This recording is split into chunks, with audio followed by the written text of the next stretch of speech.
எல்லாருக்கும் வணக்கம். நான் ரஞ்சிதா பேசுகிறேன். நான் வந்து தமிழ்நாட்டிலேருந்து பேசுகிறேன். நான் 9th ஸ்டாண்டர்ட் படிக்கக்குள்ள எனக்கு கேன்சர் இருக்குதுன்னு தெரிய வந்துச்சு. அப்போ நாங்கள் வந்து ஸ்ரீ சங்கரா ஹாஸ்பிட்டலில் ஒருத்தங்க மூலிமா எங்கள் அண்ணாவோட மூலிமா நாங்கள் அங்கே வந்து தெரிஞ்சு பார்க்க வந்தோம். அங்கே நிறைய ஃபெசிலிட்டிஸ் இருந்துச்சு. இருந்தாலையும் அங்கே கொடுக்குற டோஸ் மெடிஷனோட டோஸ்லாம் வந்து எச்சா இருந்ததுனால எச்சாவும் கம்மியாக இருக்கக்குள்ளலாம் ரொம்ப ஸ்ட்ரெஸ்ஃபுல்லாக இருக்கும்.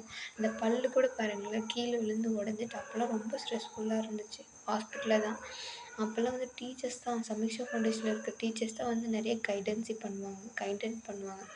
ஓகே, நம்ம பார்த்துக்கலாம் அப்படின்ட்டு ரொம்ப எங்களோட ஸ்ட்ரெஸ்ஃபுல்லேருந்து வெளியே கொண்டு வருவாங்க.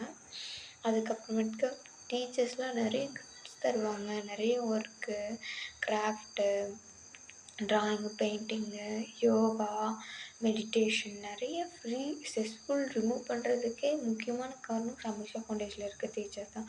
வித்யாவதி மேம்லாம் ஹாஸ்பிட்டலில் இருக்க ரூமில் இருந்தாலே வந்து கூப்பிட்டுட்டு வந்து பேசுவாங்க, ஆக்டிவிட்டீஸ் பண்ண வைப்பாங்க. I love Samiksha Foundation. It's the best foundation for this children's cancer students. Thank you for the Samiksha Foundation.